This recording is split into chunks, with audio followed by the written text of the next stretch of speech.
जन सहितं कृष्ण चैतन्य देवं श्री राधा कृष्ण पादान् सहगण ललितं श्री विशाखान्वितांश्च वंशकल्पतरुभ्यश्च कृपा सिन्धुभ्येव च पतितानां पावनेभ्यो वैष्णवेभ्यो नमो नमः। आजानुलम्बितभुजौ कनकवदातौ संकीर्तनैकपितरौ कमलायुताक्षौ विश्वम्भरौ द्विजवरौ जुगधर्मपालौ वन्दे जगत्प्रियकरौ करुणावतारौ। नमो ब्रह्मण्य देवाय गो ब्रह्मणहिताय च जगद्धिताय कृष्णाय गोविन्दाय नमो नमः। आनन्दलीलामय विग्रहाय हेमावतिवक्षविसुन्दराय तस्मै महाप्रेमरसप्रदाय श्रीचैतन्यचन्द्राय नमो नमस्ते। निताय गौर हरि बोल, निताय गौर हरि बोल, निताय गौर हरि हरि बोल। अथ श्रीमद् श्री कृष्णदास कविराज गोस्वामी पाद विरचिते श्री श्री चैतन्य चरितामृते मध्य लीला द्वितीय परिच्छेद ग्रंथकार कृत मंगलाचरणम विच्छेदस्मिन् प्रभोरंत लीला सूत्रानुवर्णने गौरस्य कृष्ण विच्छेद प्रलापादि वर्णते। जय जय गौर चंद्र जय नित्यानंद जय अद्वैत चंद्र जय गौर भक्त वृंद। शेष जे रहिल प्रभुर द्वादश वत्सर कृष्णर वियोग स्फूर्ति হয় निरंतर। श्री राधार चेष्टा जयছে उद्धव दर्शने সেই মত দশা প্রভুর হয় রাত্রি দিনে। निरंतर है प्रभुर विरह उन्माद भ्रममय चेष्टा सदा प्रलापमय बाध। गंभीरा भीतरे रात्रि निद्रा नहीं जाए भीते मुख शिर घसे क्षत तीन द्वारे कबारे प्रभु जान बाहिरे कबु सिंह द्वारे परे कबु सिंधु नीरे। चटक पर्वत देखी गोवर्धन भ्रमे धाइया चलिला आर्त करिया क्रंदने। उपवनोद्यान देखी वृंदावन भान ताहा जाई नाची गाय खने मूर्छायन। हस्तपद शिरसा शरीर भीतरे प्रविष्ट है कूर्म रूप देखिए प्रभारी। এই মতো অদ্ভুত ভাবি শরীরে প্রকাশ মনেতে শূন্যত বাক্যে হাহা কাহা কর কাহা পাও ব্রজেন্দ্র নন্দন কাহা মোর প্রাণনাথ মুরলী বদন। কাহারে কহিব কথা ফাটে জানি মোর দুঃখ ব্রজেন্দ্র নন্দনে বিনা ফাটে মোর বুক। तथा ही श्री जगन्नाथ बल्लभ नाटके प्रेम छेद रुजो अवगच्छते हरिनाम न च प्रेम बां स्थानास्थानमवैते नापि मदन जानाति नो दुर्बलम्। अन्नो वेदन चन्न दुःखमखिलं नो जीवनं वासनम्। हिद्दिन्द्रान्येव दिनानि यौवनमिदं हाहा विधे का गति। उपजिल प्रेमांकुर भांगिले से दुख पूर कृष्ण ताह नहीं करे पान। बाहिरे नगर राज भीतर साथेर काज पर नारी बधि सावधान।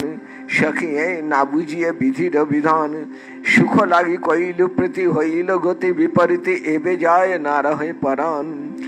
কুটিল প্রেমায় অজ্ঞানে নাহি জানে স্থান স্থানে ভালো মন্দ নারে বিচারিতে ক্রূর ষাঠের গুণ ধরে হাতে গলে বাঁধি মরে রাখিয়াছে নারী উকাশিতে। যে মদন তনুহীন পরদ্রহে পরবিন পাচবানে সাধে অনুক্ষণ। অবলার শরীরে বৃদ্ধি কইল জরে জরে দুঃখ দেয় নালয় জীবন। কৃষ্ণ কৃপা পারাবার কবি অঙ্গীকার সখী তোরে ব্যর্থ বচন। জীবের জীবন চঞ্চল যেন পদ্ম পত্রের জল ততদিন জীবে কোন জন। অগ্নি জয়ছে অভিরাম দেখাইয়া নিজ ধাম পতঙ্গের আকর্ষিয়া মারে কৃষ্ণ বইছে নিজ গুণ দেখাইয়া হরে মন পাছে দুঃখ সমুদ্রেতে ডরে এতক বিলাপ করি বিষদেক শ্রী গৌর হরি উঘাড়িয়া দুঃখের কপার ভাবের তরঙ্গ লড়ে নানা রূপ মনে চলে আর এক শ্লোক কইল পর श्री कृष्ण रूपादि निशपनंगे बिना व्यर्थानि मे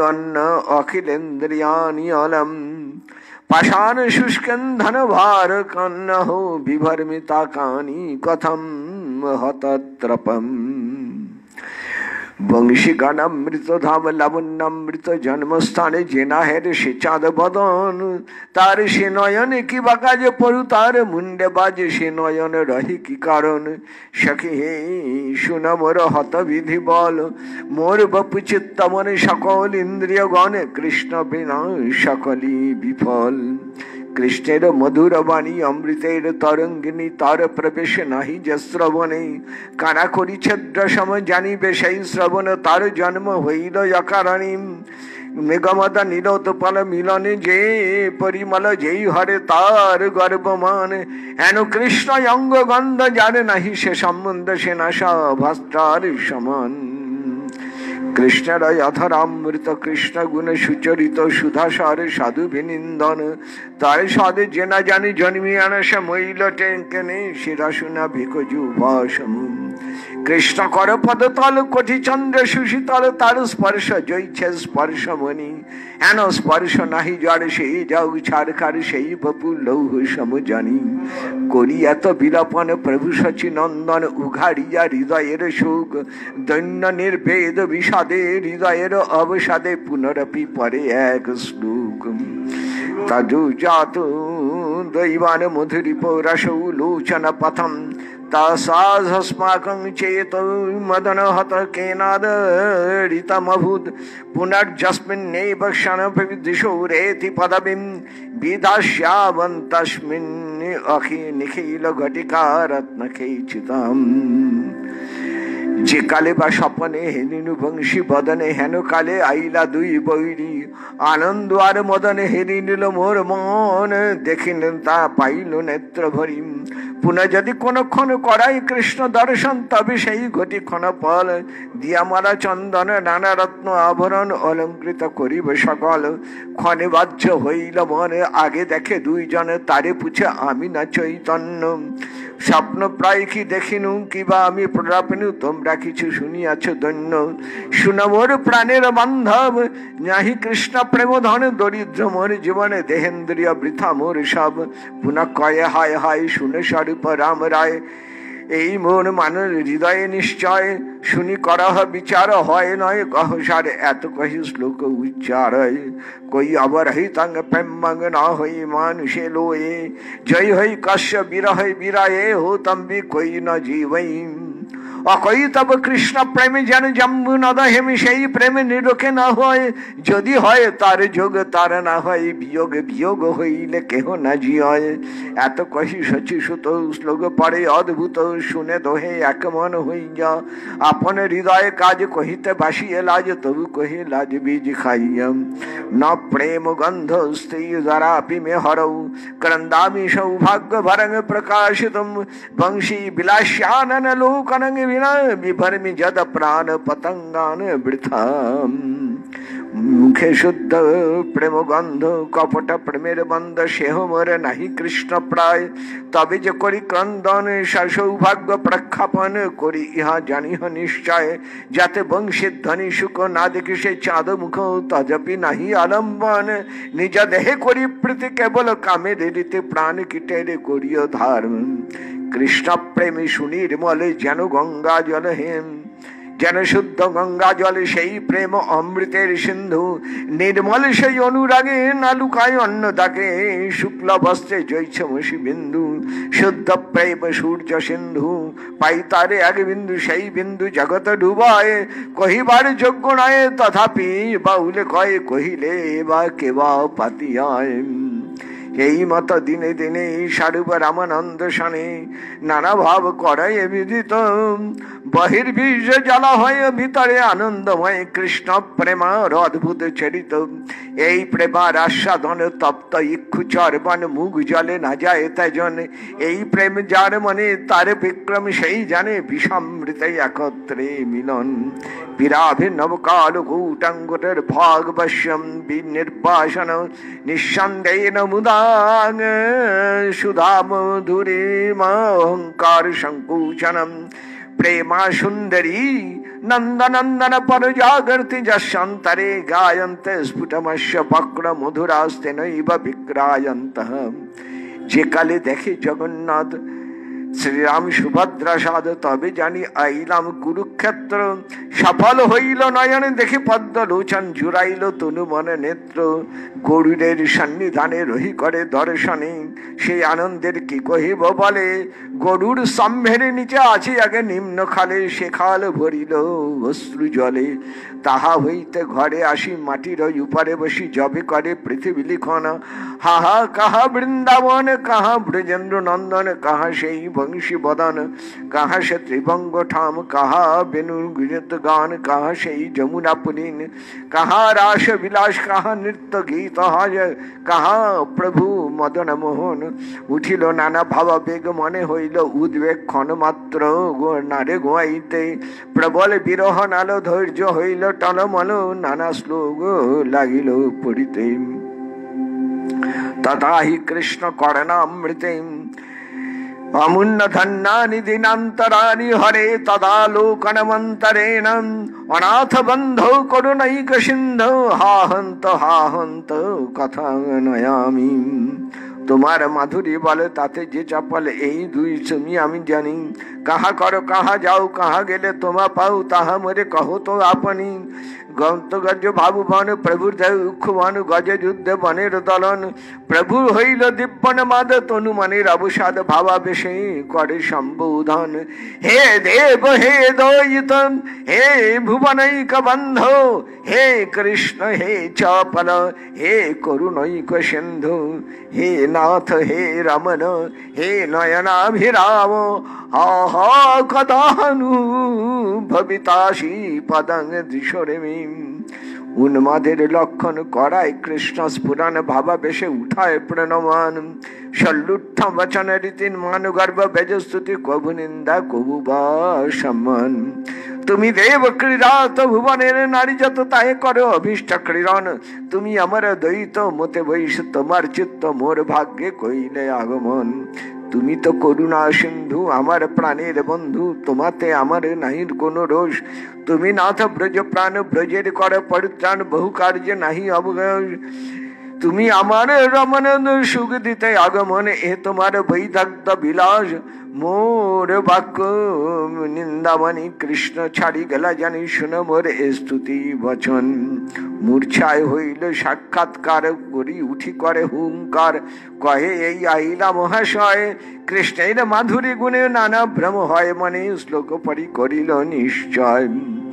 किबा এই সাক্ষাৎ কাম কিবা দুতি মূর্তিমান কি মাধুর্য স্বয়ং মূর্তি মন্ত্র কিবা মনোনেত্র সব কিবা প্রাণ বল্লভ সত্য কৃষ্ণ আইলা নেত্রানন্দ চণ্ডীদাস বিদ্যাপতি রায়ের নাটক গীতি করেন অমৃত গীত গোবিন্দ স্বরূপ রামানন্দ শানে মহাপ্রভু রাত্রি দিনে গাই শুনে পরময়ানন্দ পুরীর বাৎসল্য মুখ্য রামানন্দের শুদ্ধ সখ্য গোবিন্দাদির শুদ্ধ দাস্য রস গদাধর জগদানন্দ স্বরূপের মুখ্য রসানন্দ এই চারি ভাবে প্রভু হয় বশ লীলা সুখ মর্ত জন তার ভাব হয় বদগম ঈশ্বর কি ইহা বিস্ময় তাহে মুখ্য রসাশ্রয় হইয়াছেন মহাশয় যাতে হয় সর্বভাবোদয় পূর্বব্রজ বিলাসে তিনি সেই দিন অভিলাষে যত্নে আস্বাদনা হইল শ্রী রাধার ভাব সার আপনি করি অঙ্গীকার সেই তিন বস্তু আস্বাদিল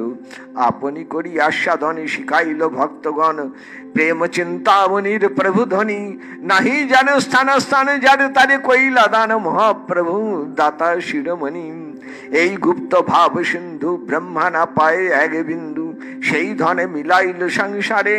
ওইছে দয়ালু অবতার, ওইছে দাতা নাহি আর, গুণ কেহ নারে ভরিনি বারে। কহিবার যোগ্য নয়, কহিলে কে বা বুঝায়, ওইছে চিত্ত চৈতন্যের রঙ্গ। সেই সে বুঝিতে পারে চৈতন্যের কৃপা যারে, যদি হয় তার দাসের সঙ্গ। চৈতন্য লীলা রত্ন সার, স্বরূপের ভাণ্ডার তেহ থুইলা রঘুনাথের কণ্ঠে। তাহা কিছু যে শুনিল, তাহা এই বিবরিল, ভক্তগণে দিলা এই ভেটে। কে যদি কেহ ঐছে হয়, গ্রন্থ হইল শ্লোকময়। ইতর জন নারী বা বুঝিতে, প্রভুর যে আচরণ সেই করিল বর্ণন। সর্বচিত্ত নারী আরাধিতে, যে বা নাহি বুঝে কেহ, শুনিতে শুনিতে সেহ কি অদ্ভুত চৈতন্য চরিত। কৃষ্ণই উপজীবে প্রীতি জানিবে, রসের রীতি শুনিলে হইবে বড়হিত। ভাগবত শ্লোকময় টিকা সংস্কৃত হয়, তবু বুঝে কইছে ত্রিভুবন। ইহা শ্লোক 2-4 তারে ব্যাখ্যা ভাষা করি, কেনে না বুঝিব সর্বজন। আমি বৃদ্ধ জরাতুরে লিখিতে কাপয় কর, মনে কিছু স্মরণ না হয়। না দেখি নয়নে, না শুনি শ্রবণে, তবু লিখি এ বড় বিস্ময়। সংক্ষেপে এই সূত্র কইল, যে ইহা না লিখিল, আগে তাহা করিব বিচার। যদি ততদিনে যে মহাপ্রভু কৃপা পাইয়া, ইচ্ছা আবরি করিব বিচার। ছোট বড় ভক্তগণ বন্দি সবার শ্রীচরণ, সবে মোরে করহ সন্তোষ। স্বরূপ গোসাইর মতো রঘুরূপ রঘুনাথ জানে যত, তাহা লিখি নাহি মোর দোষ। শ্রী চৈতন্য নিত্যানন্দ, শ্রী অদ্বৈত ভক্ত বৃন্দ, শিরে ধরি সবার চরণ। স্বরূপ রূপে সনাতন রঘুনাথের চরণ, ধুলি করি মস্তকের ভূষণ। পাইনু যার আজ্ঞাধন ব্রজের বৈষ্ণবগণ, বন্দ তার মুখ্য হরিদার। চৈতন্য বিলাস সিন্ধু, কল্লোলের এক বিন্দু, তার কণা কহে কৃষ্ণদাস। জয় জয় শ্রী চৈতন্য চরিতামৃতে, মধ্যলীলা অন্তলীলা সূত্র বর্ণনে। প্রেমোন্মাদ প্রলাপ বর্ণন নাম দ্বিতীয় পরিচ্ছেদ। প্রণাম শ্রী গুরু চরণারবিন্দে, প্রণাম সকল বৈষ্ণব জননী, প্রণাম আমার প্রভু নিতাই গৌর হরি শ্রী রাধা রাধা বল্লভ গোপালজি নারায়ণ, মন্দিরের সকল দেবতা, গ্রন্থ মহারাজ বৃন্দা দেবী, সকলকে প্রণাম। দ্বিতীয় অধ্যায়তে, মধ্যলীলার দ্বিতীয় অধ্যায়তে কবিরাজ গোসাই পাদ মহাপ্রভুর অন্তলীলার বিষয়টি খুব সংক্ষেপে একটু ছুঁয়ে গেছেন। আজকে সেইটি আমাদের আলোচনার বিষয়। শেষে রহিল প্রভুর 12 বৎসর। আপনারা শুনেছেন মহাপ্রভুর 24 বছর নবদ্বীপ লীলা আর 24 বছর নীলাচল লীলা। নীলাচল লীলার তার মধ্যে আবার 6 বছর মহাপ্রভু দক্ষিণ ভারত ভ্রমণ, বৃন্দাবন গমন, 6 বছর গেছে। তাহলে রইল 18 বছর।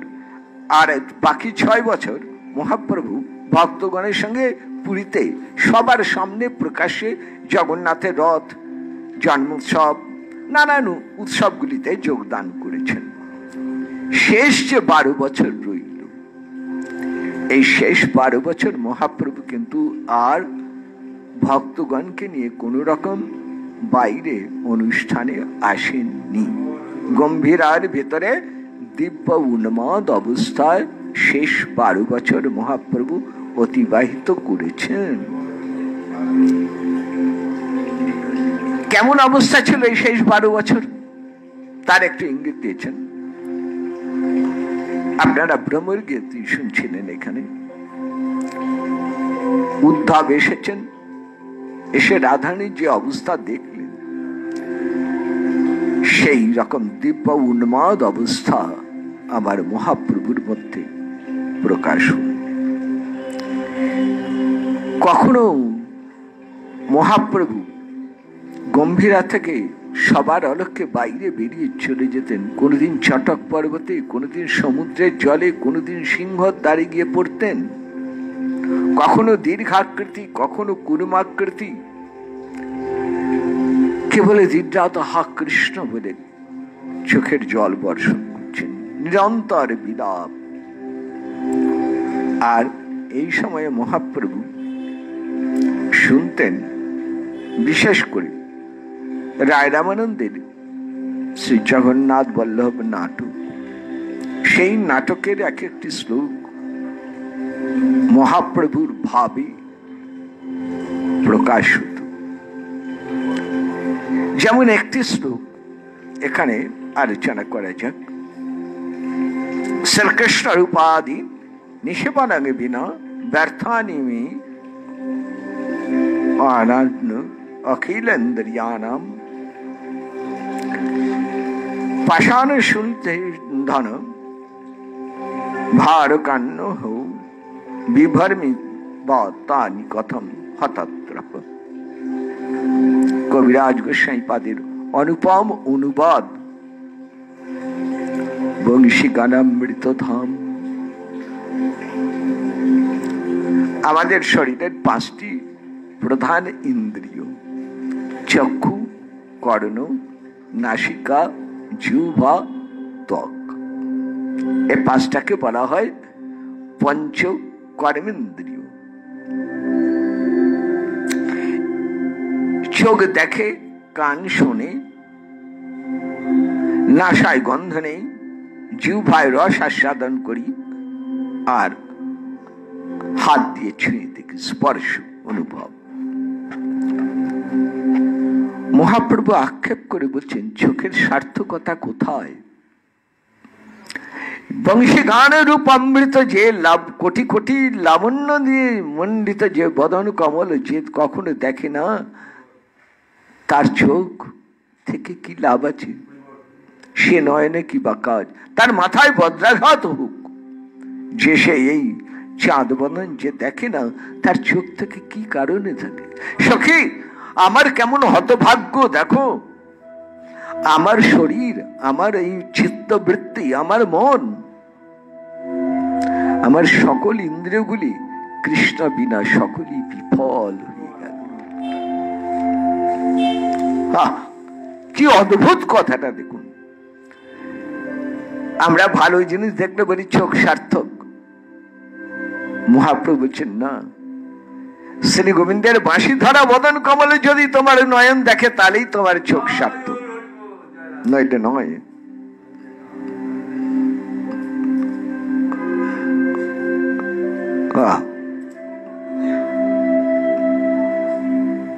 কৃষ্ণের মধুর বাণী। এবার কানের কথা হচ্ছে। চোখের সব থেকে নিকটতম প্রতিবেশী কান। আমরা চোখে দেখেই পরে কানে শুনি, চোখে দেখি কানে শুনি। কৃষ্ণের মধুর বাণী, কৃষ্ণের মধুর বাণী অমৃতের তরঙ্গ। শুনেছ কান পেতে কৃষ্ণ কথা বলেন?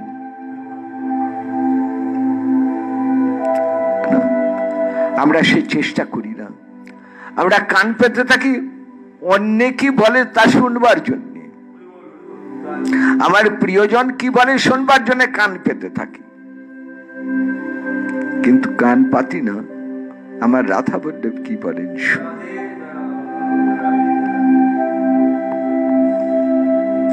কৃষ্ণের মধুর বাণী অমৃতের তরঙ্গিনী। এটা আবার আরেকটা অর্থ করা যায়। কৃষ্ণের মধুর বাণী, আচ্ছা কিভাবে শুনবেন? শোনা যায় যখন সাধু গুরু বৈষ্ণব যখন কৃষ্ণ কথা বলে, সেই কৃষ্ণের মধুর কথাগুলি যার কানে যায় না, মহাপ্রভু বলছেন তার কান কান নয়। আগেকার দিনে পয়সা, এখন যেমন টাকা পয়সা লেনদেন হয়, আগেকার দিনে কড়ি দিয়ে লেনদেন হতো, কিন্তু কড়ির গায়ে যদি ছিদ্র হয়ে যেত সেই কড়ি অচল, কানা কড়ি বলতো তারে। আমাদের কান সেই যে কানে কৃষ্ণ কথা প্রবেশ করে না, সে কান কানা কড়ি ছিদ্রের মতো। তার জন্মটাই অকারণ। মহাপ্রভু বলছেন জানো, এবার নাসার কথা বলি। সব থেকে সুগন্ধ নীল পদ্ম ফুল সব থেকে সুগন্ধ কৃষ্ণ সার হরিণের নাভি কস্তুরী, দুটাকে মিলিয়ে দাও আরো সুগন্ধ বেড়ে যাবে। কিন্তু সমস্ত সুগন্ধকে ম্লান করে দেয় কৃষ্ণ অঙ্গগন্ধ। কোথায় পাবেন? প্রসাদী মালা, প্রসাদ নির্মাল্য ফুল। আমরা নির্মাল্য নিয়ে মাথায় ঠেকিয়ে রেখে দিই না, ঘ্রাণ নিতে হয়, গন্ধ নিতে হয়। কৃষ্ণ অঙ্গগন্ধে নাশা কৃতার্থ সার্থক। মহাপ্রভু বলছেন নীল কমল আর কস্তুরীর মিলনে যে সুগন্ধ, তাও হার মেনে যায় কৃষ্ণ অঙ্গগন্ধ। এই অঙ্গগন্ধ যে কখনো পাইনি, যার নাকে কখনো প্রবেশ করলো না, জেনে রাখো তার এই নাসা ইন্দ্রিয়টি কামারশালার হাপড়ের মতো। কি তুলনা দিলেন! কামারশালার হাপড় কি করে? আগুন জ্বালায়, বাড়িয়ে দেয়, আমাদের কামনার আগুন বাড়িয়ে দেয়, জ্বালিয়ে দেয়। তাহলে বুঝে দেখুন কি রকম আক্ষেপ, কতখানি আক্ষেপ প্রকাশ করেছেন। দেখুন আশ্চর্য। মৃগমাতা নীলোৎপলা মিলনে যে পরিমল যেই হরে তার গর্বমান, হেন কৃষ্ণ অঙ্গগন্ধ যার নাহি সে সম্বন্ধে সে নাশা ভস্তার সমান। কৃষ্ণ অঙ্গগন্ধ নাশায় যায়নি, কাম কামনার আগুন ভেতরে আরো বাড়ছে। এই যে শ্বাস নিচ্ছেন, কাম কামনার আগুন আরো বাড়ছে।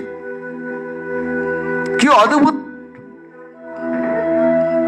তারপর জিহ্বা,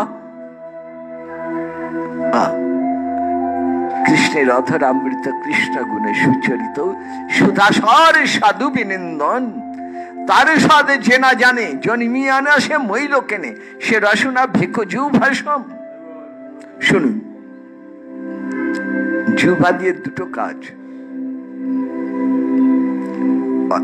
কৃষ্ণের অধর অমৃত পাওয়া যায়, অধর অমৃত রস আস্বাদনায়, কৃষ্ণের অধর অমৃত। আর কৃষ্ণ কথা বলা যায়, কৃষ্ণ নাম করা যায়। এই অধর অমৃত আর নাম, এই দুটার কি গুণ? কিসের অমৃতের স্বাদ? অমৃতের স্বাদ পর্যন্ত তুচ্ছ হয়ে যায় সুধাসার সাধু বিনিন্দন। যার জিহ্বায় কোনদিন প্রসাদের স্বাদ লাগেনি, এটা বহুবার বহুবার প্রমাণিত। একই খাবার, একটি নিবেদিত আর একটি অনিবেদিত, কত স্বাদের পার্থক্য হয়ে যায়। সাধারণভাবে ধরা যায় না, কিন্তু যারা ভজন করেন তারা বুঝতে পারবেন।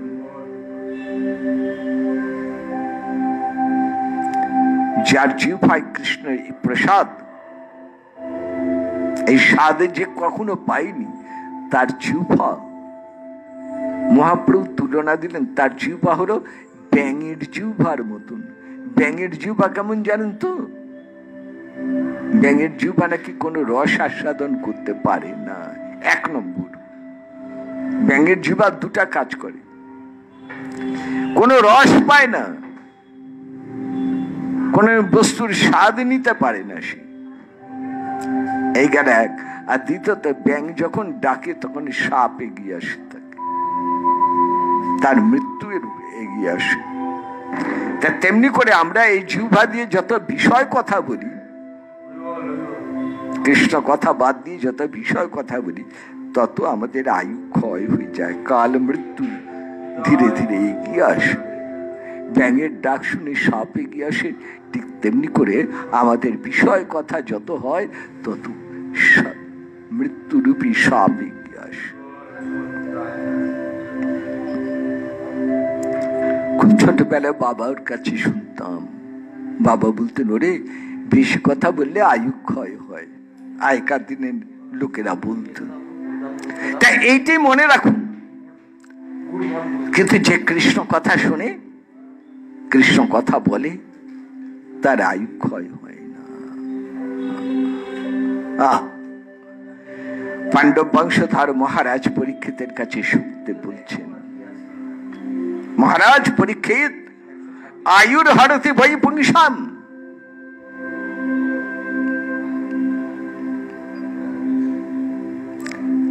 একজন আছেন সূর্যদেব, উদয় থেকে অস্ত গেলেন, আর সারা পৃথিবীর প্রতিটি প্রাণীর একদিনের আয়ু নিয়ে চলে গেলেন। সূর্যদেবের কথা দেখুন কত মর্মান্তিক।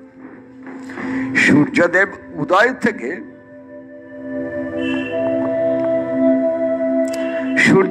উদয় থেকে অস্তাচলে গমন করলেন, আর আমাদের আয়ু একদিনের আয়ু নিয়ে চলে গেলেন।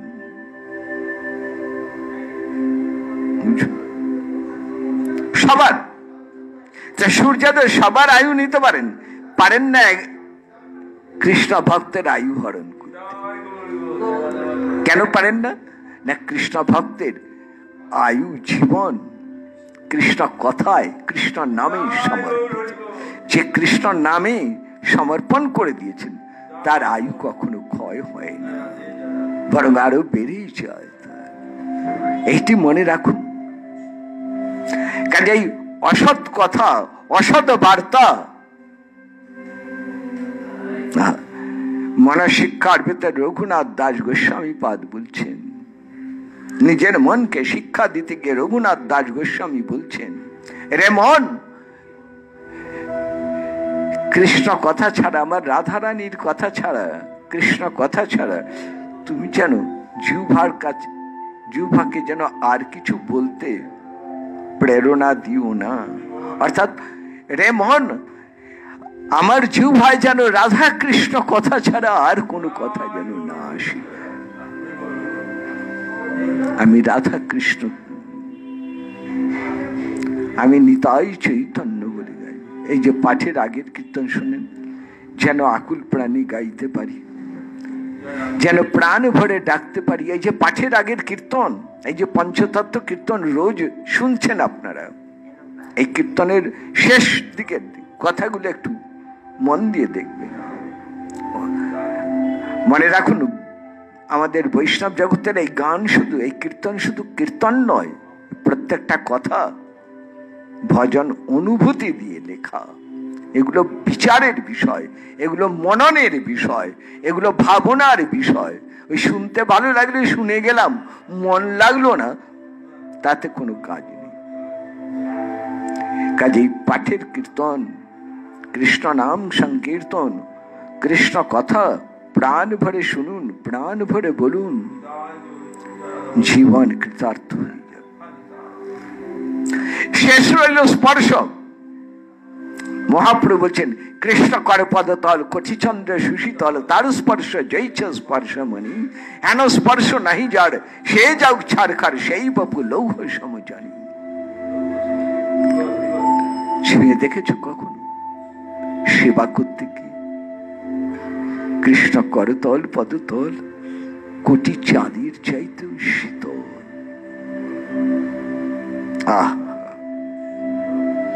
কৃষ্ণ কর পদতল কোটি চন্দ্র সুশীতল, তার স্পর্শ কেমন? বলে লোহা আর স্পর্শমণি। স্পর্শমণির ছোঁয়া লাগলে লোহা যেমন সোনা হয়ে যায়, তেমনি কৃষ্ণ করতল পদতলের স্পর্শতে আমাদের লোহার মতন জীবন, সোনার জীবন হয়ে যায়।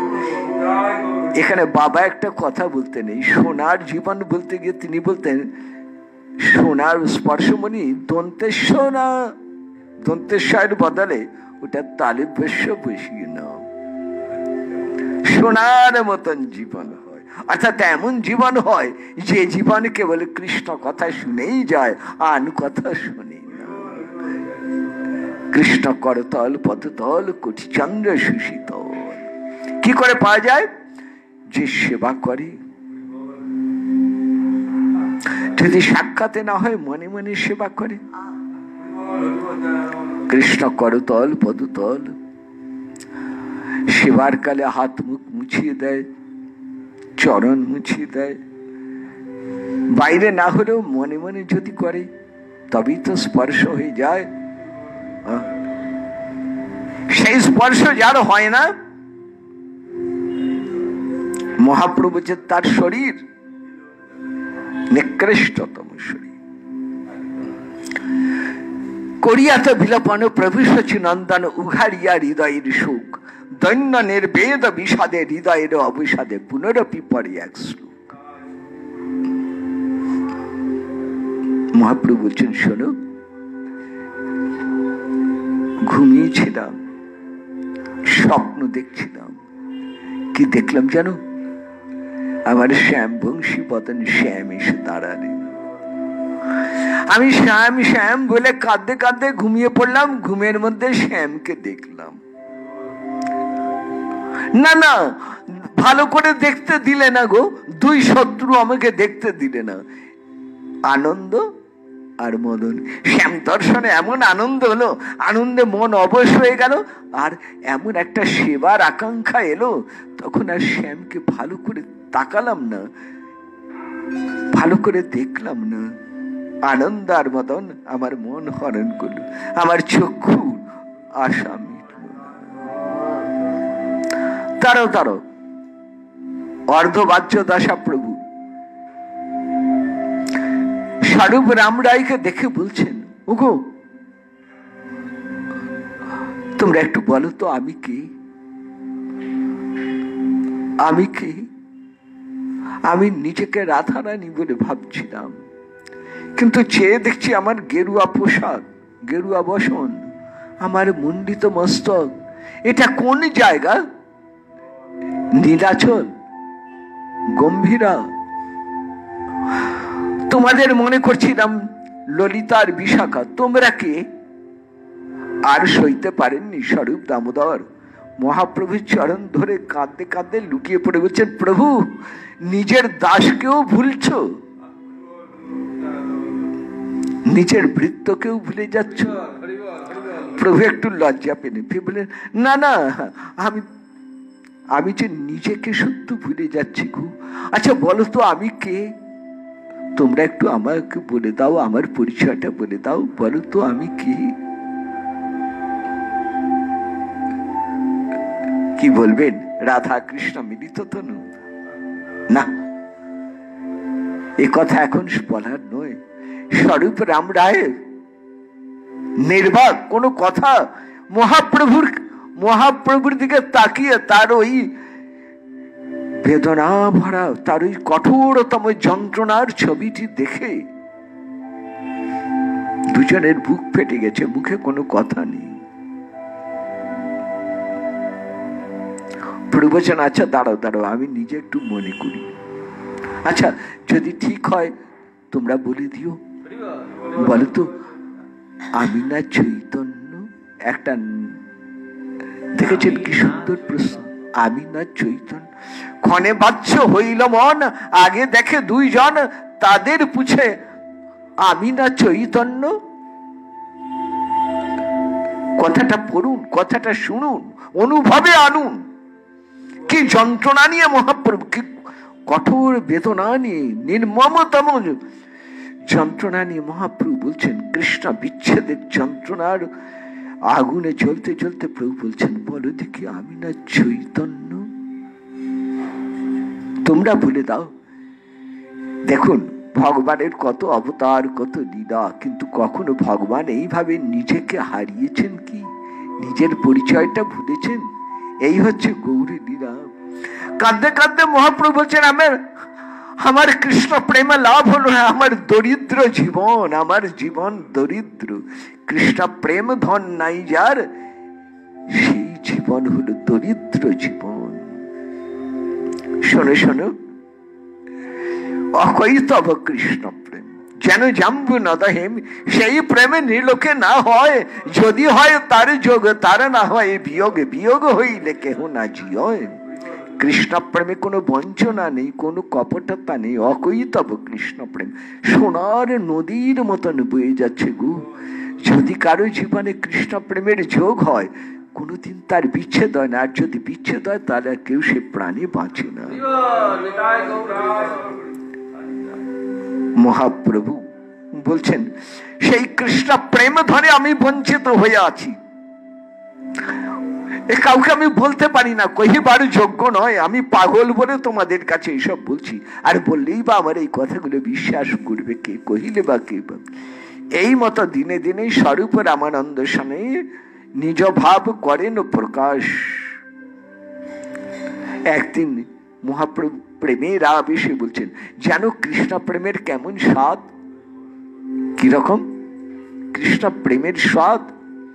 বাহ্যে বিষ জ্বালা হয় অন্তরে অমৃতময়, কৃষ্ণ প্রেমের অদ্ভুত চরিত। এই প্রেমার আস্বাদন তপ্ত ইক্ষু চারবান, মুখ জলে না যায় তেজন। এই প্রেম যার মনে তার বিক্রম সেই জানে, বিষামৃত একত্রে মিলন। গরম আখের টুকরো চিবুলে মুখ তাপে জ্বলে যায়, কিন্তু অপূর্ব স্বাদের জন্য ফেলা যায় না। কৃষ্ণ প্রেমে এই রকম, মুখ জ্বলে যায়, আখের টুকরোটা ফেলা যায় না, তেমনি হৃদয়ে জ্বলে যায়, কৃষ্ণ প্রেম ছাড়া যায় না। বিষামৃত একত্রে মিলন, বাচ্চা বিষে জ্বালা হয়। মহাপ্রভুকে নিয়ে গিয়ে জগন্নাথ মন্দিরে দেখছেন, জগন্নাথকে দেখতে গিয়ে দেখছেন বলরাম সুভদ্রা। তবে তো কুরুক্ষেত্রে এলাম, রাধানী কুরুক্ষেত্রে এসে দেখেছেন না, রাধানী সুখ হয়নি।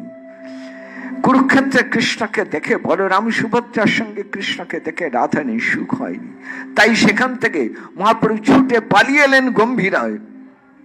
মাটিতে, চোখের জলে ভেজা মাটিতে আঙুল দিয়ে কৃষ্ণ এঁকে হাহাকার করে কাঁদছেন। কোথায় সেই বৃন্দাবন, কোথায় সেই যমুনা পুরীন, কোথায় সেই ত্রিভঙ্গ বঙ্কিম ঠাম, কোথায় সে বাঁশির গান, কোথায় আমার আমার মদন মোহন কই? এইভাবে প্রবল বিরহ নালে মহাপ্রভু দিনের পর দিন অতিবাহিত করেছেন। গম্ভীরার কঠিন পাথরের দেয়ালের মধ্যে কখনো কখনো মুখ ঘেঁষে রক্তারক্তি করে দিচ্ছেন, আবার কৃষ্ণের কাছে তার করুণার জন্য প্রার্থনা করছেন। আমি যাই কিছু বলি না বলি, তবু তুমি আমার প্রাণনাথ, তুমি আমার প্রাণবন্ধু, আমার চঞ্চল মতি। আমি কি বলিতে কি কখনো বলে ফেলি, আমার কথার কোনো দোষ ধরো না। তুমি তো করুণা সিন্ধু, আমার প্রাণের বন্ধু, তোমাতে আমাতে কোনো নহিনি। তুমি তো পরম দয়াল, তবে কেন ব্রজবাসীদের এত কষ্ট দিচ্ছ, আমাদের কেন এত কষ্ট দিচ্ছ? এসে একবার ব্রজে উদয় হও, আমাদের সকল দুঃখ দূর করে দাও। তুমি তুমি আমার প্রাণ, তুমি আমার রমণ, তুমি আমার রাধা রমণ। আমাকে ব্রজবাসীগণকে সুখ দিতেই তোমার আগমন। ফিরে এসো, তুমি ফিরে এসো। আহা, হে নয়নাভিরাম, তুমি ফিরে এসো। বলতে বলতে মহাপ্রভু কখনো হাসছেন, কাঁদছেন, নাচছেন, মাটিতে আছাড় খেয়ে পড়ছেন, মূর্ছিত হয়ে পড়ছেন, আবার মূর্ছা ভঙ্গে উঠে বলছেন আমি দেখলাম গো সখী, মূর্ছিত অবস্থায় তো আমি দেখলাম। কি দেখলাম? আমার মদন মোহনকে দেখলাম, আমার মদন মোহনকে আমি দেখলাম সখী। এই মতো কিন্তু বাইরে কেন দেখতে পাই না? কেন আমার এই জ্ঞান ফিরলে আমি তাকে দেখতে পাই না? সখী, মূর্ছা সখীকে ডেকে আনুন, সেই আমায় সর্বক্ষণ কৃষ্ণ দর্শন করায়। তার মতন আমার প্রিয়জন আর কেউ নেই।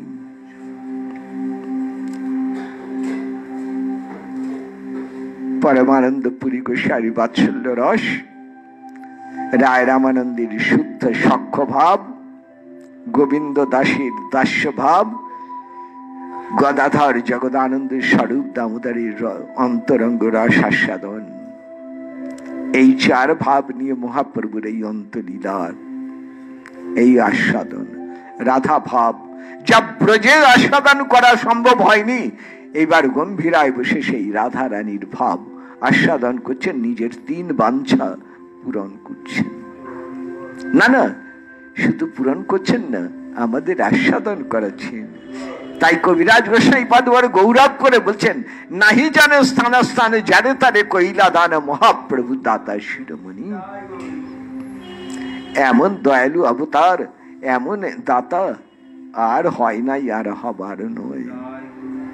তাই বৈষ্ণব চরণের প্রণাম জানিয়ে বলছেন কবিরাজ গোসাইপাদ, তাদের নির্দেশ মেনে এই অন্তলীলার সূত্র কিছু কিছু আমি লিখে যাচ্ছি আপনাদের আনন্দের জন্য। চৈতন্য লীলা রত্নসার, রত্ন সিন্ধু, সমুদ্রের মতন অনন্ত অপার গভীর আমার মহাপ্রভু প্রেম লীলা। স্বরূপ দামোদরের কণ্ঠে অবস্থান। তিনি রঘুনাথ দাস গোস্বামীকে শুনিয়েছেন, আর আমি সেই রঘুনাথের চরণ তলায় বসে আমি লিখে যাচ্ছি, শুনে শুনে লিখছি।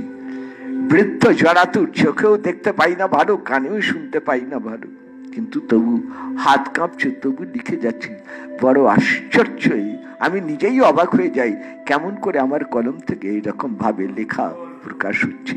তাই আবার বলি, আমি লিখছি না, এই গ্রন্থ লেখায় মোরে মদন মোহন। সমস্ত বৈষ্ণবের চরণ বন্দনা করি আমি। এইভাবে দ্বিতীয় অধ্যায়ের একটু সার সংক্ষেপ কথা ছিঁড়ে গেলাম আপনাদের সঙ্গে। আগামীকাল আবার রাত্রি 8:30টায় পরের তৃতীয় অধ্যায় আস্বাদন করা হবে নিতাই কৃপায়। তাহলে আজ এই পর্যন্ত।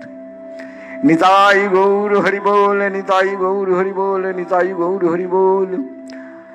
আজকে একটি বিশেষ সংবাদ, একটু মন দিয়ে শুনুন। আজকে আমার প্রভুপাদের বিরহ তিথি। আগে হ্যাঁ, শিবরাত্রির পরের দিন এই অমাবস্যায় প্রভুপাদ নিত্যলীলা প্রবিষ্ট হন। তিনি নিত্যলীলায় আছেন। তার চরণে আমার কোটি অনন্ত কোটি প্রণাম। চক্ষুদান দিলা যেই জন্মে জন্মে প্রভু সেই। ভাগবত শিক্ষা যার চরণ তলায় বসি, ভাগবত সাক্ষাৎকার যার হাতে ধরে, সেই প্রভুপাদ এত আদরের, এত স্নেহের, এত প্রীতির চোখে দেখতেন, যে আমার জীবনের পরম সম্পদ হয়ে আছে। আজ ওখানে নাম সংকীর্তন, প্রভুপাদের বিরহ উৎসব চলছে। প্রভুপাদের কথা বিস্তারিত বলার মতন মনের অবস্থা নয় আমার। শুধু এইটুকু বলি, প্রভুপাদ আছেন অন্তরে, প্রভুপাদ আছেন বাইরে, প্রভুপাদ আছেন তার এই শিক্ষার মধ্যে। তিনি এইরকম একটা নির্দেশ আমাকে দিয়েছিলেন, বলেছিলেন তুই দাঁড়া, আমি আসছি। তার আগমন, হ্যাঁ, ভাগবত কথা রূপে তার আগমন, ভজন চৈতন্য রূপে তার আগমন, প্রতিটি কর্মের মধ্যে তার মধুরতম উপস্থিতি অনুভব করি। তাকে আবার আজকের দিনে আমার প্রণাম নিবেদন করি। নিতাই গৌর হরি বল, নিতাই গৌর হরি বল, নিতাই গৌর হরি হরি।